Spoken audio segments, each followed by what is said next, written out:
Welcome. It is Celeste here with Hannah on the Sales Edge podcast. I'm really excited to talk to Hannah today about sales enablement, all the myths. It's widely misunderstood and how she takes a holistic approach to enablement. So, Hannah, tell us a little bit about yourself. Yes.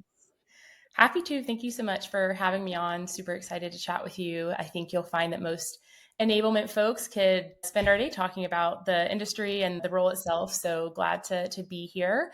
I have been in the role of enablement for a handful of years now, but like many, I started by carrying my own bag. I did more field sales back pre-COVID days and traveling and hitting the road, and then transitioned and decided, as much as I love sales as a career, where I really had strength was as a relational seller. And I thought it would be kind of that easy and strong transition to shift into the enablement world. I love to just help folks be their best self. I have a lot of experience in the SaaS space. That's where I've kind of lived and breathed for most of my career.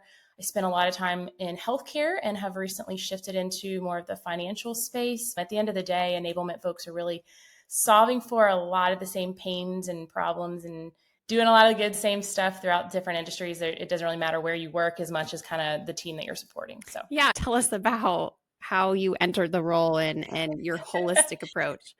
So this isn't even just necessarily new to this role. I would say a lot of what I excel at is coming into places that maybe either have never had an enablement person, or they have had a small team that's focused on specific things that aren't necessarily as holistic as an enablement program might be. And so a lot of what I do and what I've been doing in my current role is coming in and just kind of getting a lay of the land. And so that's what I always tell folks when they're like, well, what does the next 30, 60, 90 days look like? And like, we have to start with getting kind of that foundational overview. So I talk to, and right now I support both the sales team and the CSM team.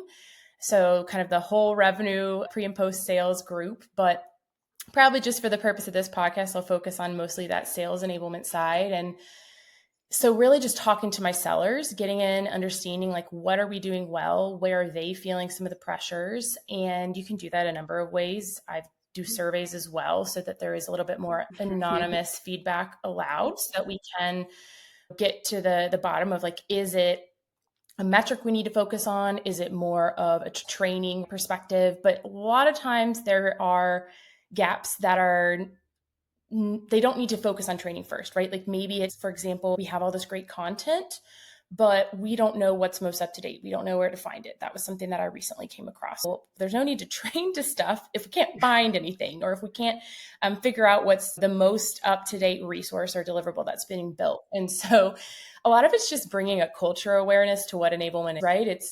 Yes, it's training, especially I'm a team of one. So I don't have a training specialist or a training role. I am a enablement / trainer / fixer of broken things. But at the end of the day, we have to sit down and prioritize. And part of that is, what can we do first that's going to allow us to have more substantial, impactful training?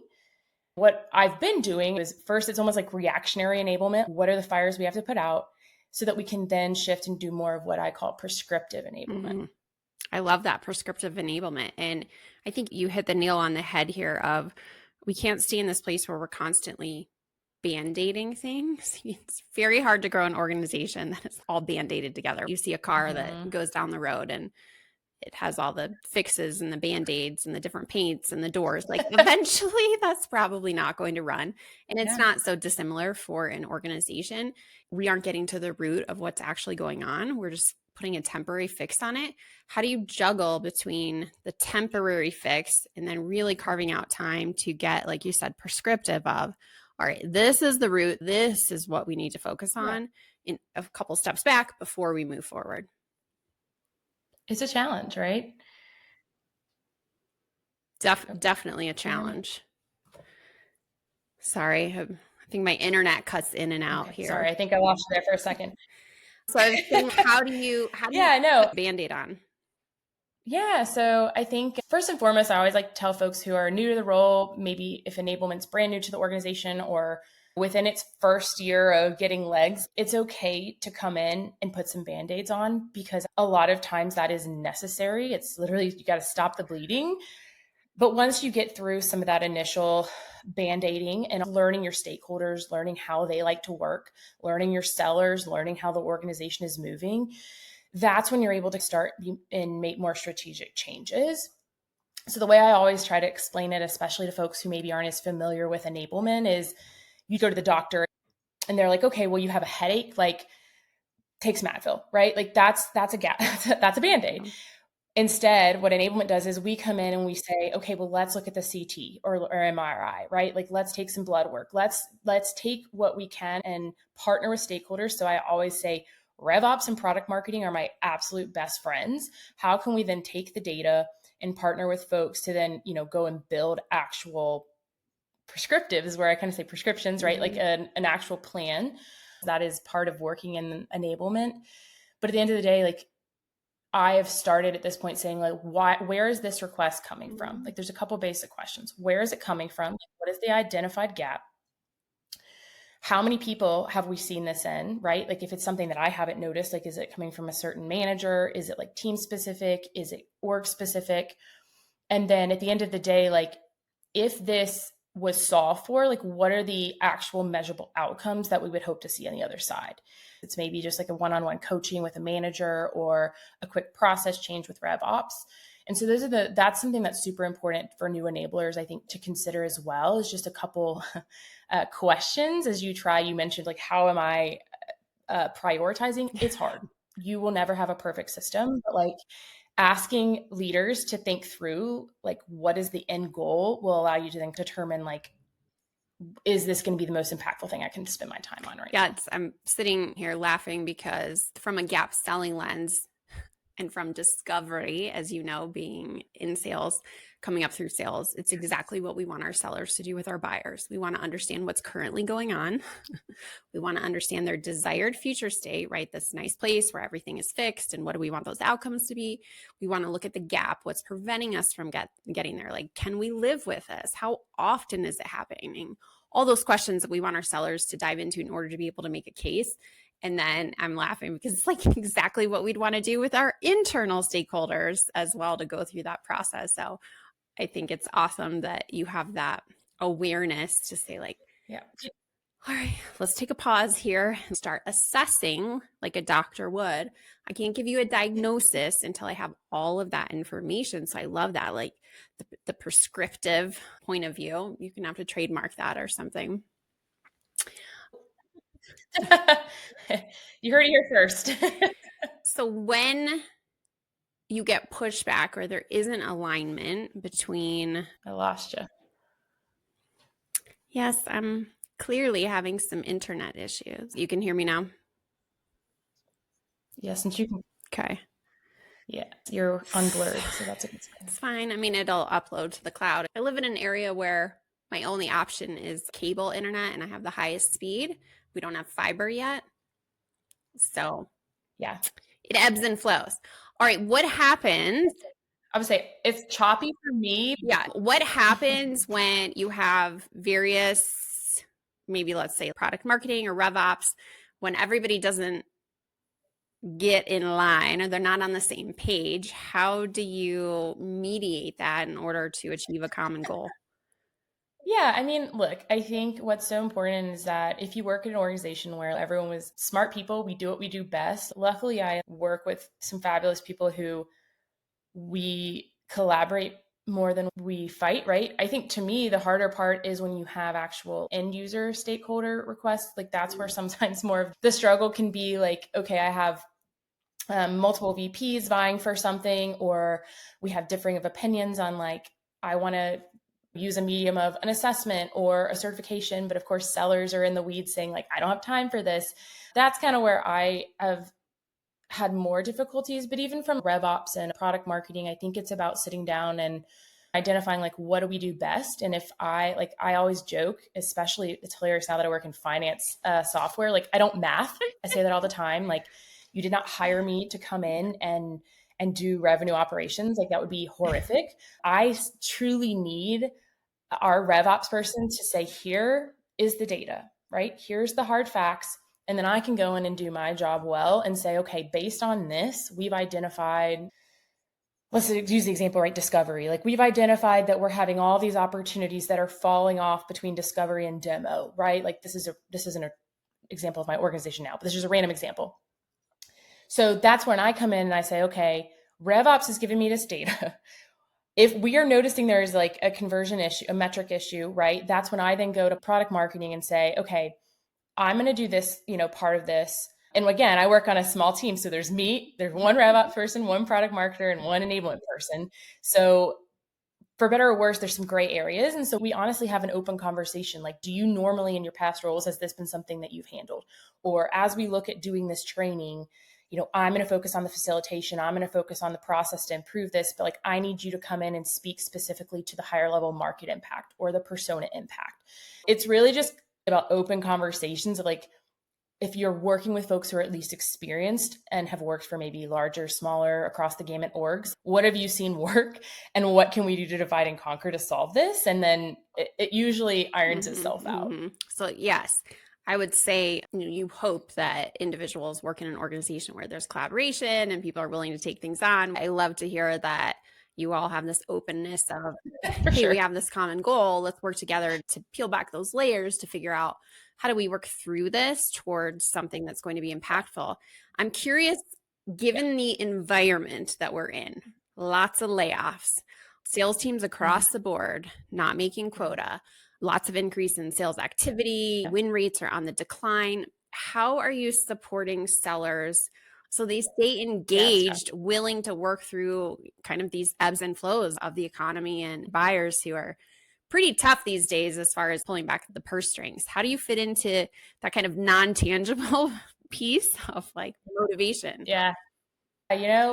It's tough, right? Like at the end of the day, it's tough because I am not their direct report. I do not hold their job in my hand. I do in the way that I support them, but I don't make those decisions. And so I think that's where it's hard on enablement, because we literally get up every morning wanting to make our sellers more successful. Like I find joy in seeing my sellers be more successful, whether that is in the numbers, but also to your point, like a mental motivational side. Sales is friggin' hard, right? I've done it. And especially like you said, in this day and age. So I think part of it is like being open to, and I know I keep bringing up feedback, but like empathy and feedback. And I know we'll talk about that more at the end, like some of those things that set me apart and where I see I get set apart. But like I try to look at it through the lens of like everyone. So like, what are my sellers feeling? What are my managers feeling? What are our VPs feeling?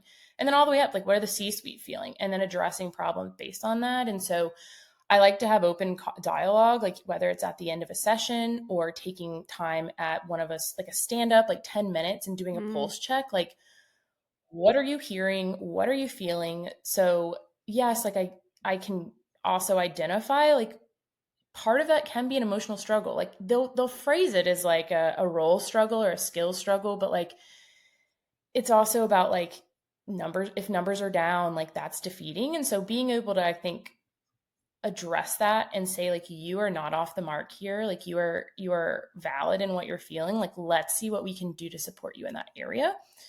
I also try to always, and again, I have the blessing of not working in a massive company. So like, this is going to be dependent on like how many people you support, but like, I always have my Slack available. I tell people like, if you want to set up a coffee chat, I work hybrid. So the days I'm in the office, I'm like, if anyone wants to take a walk, like I do that. I offer that avenue so that I can also talk to them on like a humanistic level. Like I am no one special. Like I can't necessarily, I'm not going to be able to change the economy, but sometimes it just helps to like have that person to have some of those more general conversations. And some people, they never need that. They never want that. And that's okay too. But I just keep the door open. You're not like HR. I used to be in a very similar role where I was a regional. The people didn't report to me. I carried their KPIs and was responsible and held accountable for their output. But it was really more of like a support and a coach, and definitely had a lot of conversations that were on the like morale and what can we do versus like what's happening to us, what's happening around us that we don't have any control over. So I love that it's like almost part therapist and coach and like facilitator. It's like this catch-all. Yes. Unfortunately, it becomes this catch-all role where you have to like put up some boundaries of like, it's starting to push the line a bit. But it sounds like you've created a welcoming environment. Yeah. What about, my final question before we get into like the last two questions that I ask is around is more so around you as an enabler of how do you keep yourself sharp and continuing your own learning outside of like your role so that it helps to keep your brain abreast of like what's happening with others in the role, what's happening in the economy, what's happening in the profession. What do you lean into? I think there's two things there, right? Like I hold myself accountable to like, if I'm asking my team to learn something, like I need to ride along and make sure like that I know it as well. I think that's also really difficult when you are new to an organization, a new enabler. Like that's where you have to, and anyone who's interviewing enablement teams should definitely ask this, because you have to get up to speed as quickly as possible. And that can be difficult. And so I think that, leadership needs to be wise about giving new enablement folks the time to ramp. And because if we don't ramp, you're going to struggle with that later, and having an enablement person that maybe doesn't have the full breadth and depth of like your product, your personas, all that good stuff. But from like an enablement skill development, enablement day for anyone that has, so like happy, it's like the first one that I think some organizations have come together and put on, but it is truly the most supportive group of people, I guess, because by nature that is our job, and we pour into others so often that it's nice to have just like I've had multiple coffee chats. Like now those are like 25-30 minutes. I'm maybe not learning anything and everything, but it's nice to be like, well, what are you doing? What are you seeing? Like what's worked? Sometimes it's just like, hey, I have a dog, you have a dog. So from that like mental side, like there's also that. So I always like to try to open myself up to that. I think the other thing is looking for organizations. So there's a ton out there. There's like Women in Enablement. There's Enablement Squad. There's Up Notch. That's like a mentorship community. I have no affiliation with these people. I'm not going to get any kickbacks, but I have gone and I've gone through like mentorship. I've gone and been more like, I actually have a chat this afternoon with someone who's a former teacher looking to get into enablement. Yeah. Like it's just such a give-get community that we're open to that support network. And so that was a really long answer of basically saying like, I try to connect with folks who do what I do because I am a team of one. I don't have that. Unfortunately, I would say there's pros and cons, but like, I don't have that team to like go and do a brainstorm session with internally. So I have to be proactive enough to go and find that externally. And then also just like you shared something with me earlier that your team's worked on, like the speed model. Like I was like eating that up. I was like, I love a good spreadsheet process. Like anything I can find, like I love it. Like that's, people are so willing to share that stuff, like stuff they've worked. I mean, obviously it's not internal. We're not all sharing like things we shouldn't share, but like things that are like more basic learning models, like we are able to talk about. Yeah, absolutely. Love that life. Yeah, it sounds like being a lifelong learner and being a sponge and open, and it's that fine line because you are in this role that constantly has to be adapting because the way our teams sell, how buyers buy, it all is shifting and changing. Yeah. And in order for you to support your team, it's like you kind of have to be one step ahead with them or in the trenches with them learning so that you can help support that behavior. So this is probably why I gravitated towards you on LinkedIn, because I thought like, oh, here's someone who's actually helping and sharing value, which is a selfless thing to do. It's not always tied to an outcome. Sometimes it is just sharing best practices and helping to build others up and like lessons learned of things you wish you knew earlier in your career. So thank you for sharing that.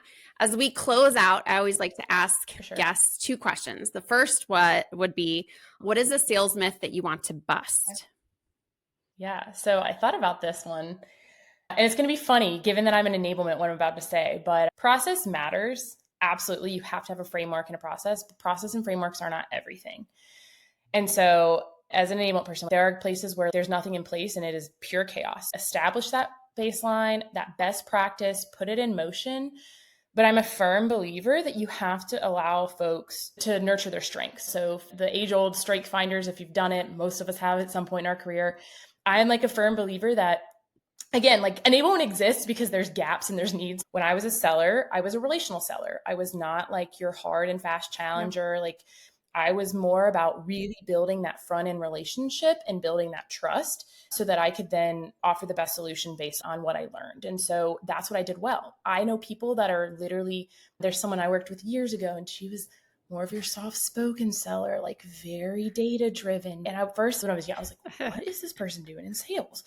And then I would watch her and I was like, she is so good at being able to come in and like factualize like why things matter, pull in the data that matters, like speak to, again, you can pull your disc or your any of these sessions that we've all done to learn about ourselves, but like one mold does not fit all. Like there are people that, you know, respond better to different things. All of this is my roundabout way of saying like, yes, have a best practice, have a process, but like give your sellers some like rope to go off and like be their best selves, like and work as a manager to develop that, because if not, they're more than likely going to fly the nest anyways and find an opportunity that'll allow them to. Yeah, having a process, we like to say a methodology where individuals can be their authentic self, but kind of know like what that home base is. Everybody has the same foundations. Then you're going to have other people that take it in multiple directions. I think it's important. Yes, you can't manage everybody the same. Not every. Yeah, like this is a super basic example, so stay with me. But like pulling the same page, my grandmother's 91, she loves a color, right? Like taking a page out of a coloring book, there's a picture you have to, whether it's maybe it's even paint by numbers, like you have something, but let people choose crown or marker, or like let people do some like swirls or some blues and some reds, whatever they want to do. Like at the end of the day, the picture's going to get drawn, like the thing's going to, you know, but you have the outline, you have the paint by numbers, but you give them just some of that leverage. Great. Totally great example. I'm with you on that one. I love it. And then the last one goes hand in hand with this next question. We all bring something that's unique. I was told a long time ago, like, how can you be in sales?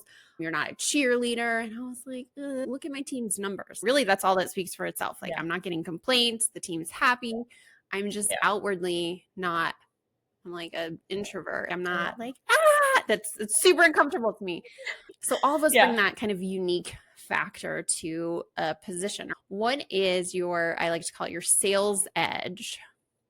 So it's funny because I feel like mine's not, people talk about this word a lot, and I alluded to it earlier in the podcast, but like I truly am an empathetic person.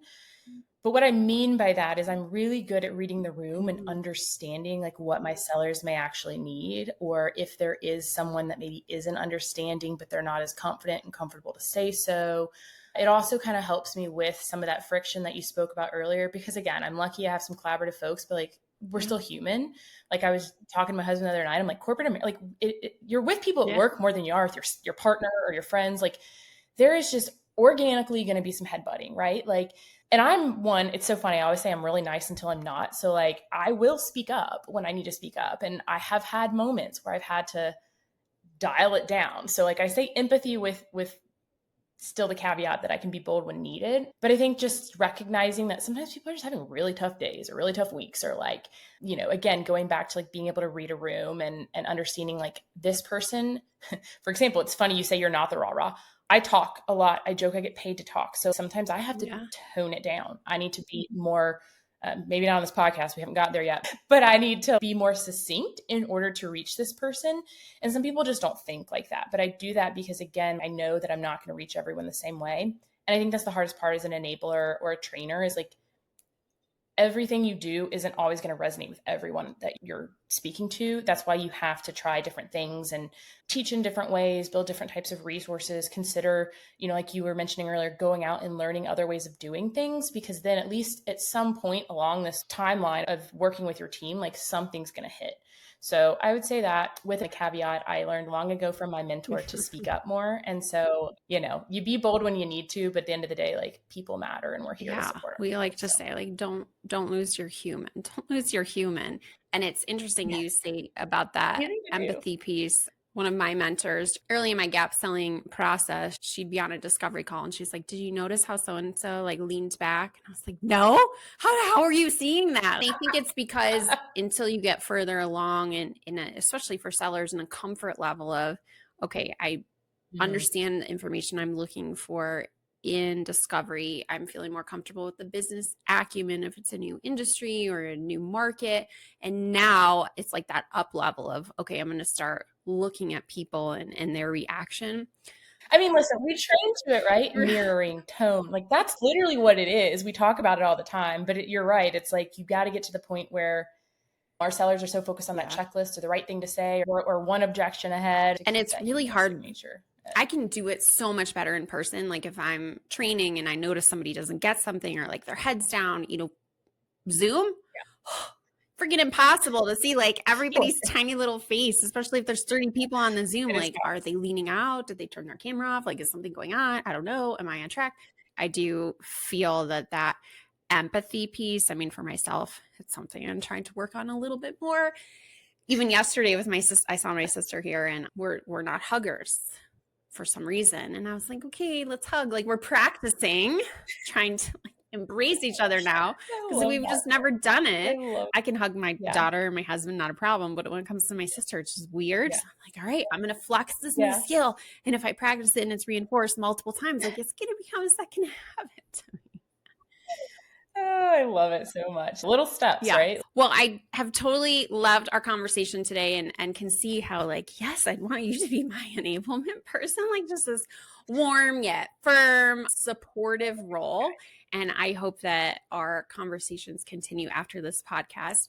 I will share Hannah's information on how to link with her on LinkedIn. She is pumping out content that is relatable that we can all pick up and use. So I appreciate you sharing that and being open and vulnerable to what is happening in the sales world and enablement world today. So thank you so much for being here on the Sales Edge. And anyone in the local to Charlotte, North Carolina, I'm always up for in-person chats. If not, please connect with me on LinkedIn. And Celeste, this was fun. I get paid to talk, so here we are in a podcast. The same thing I love doing. So I appreciate you.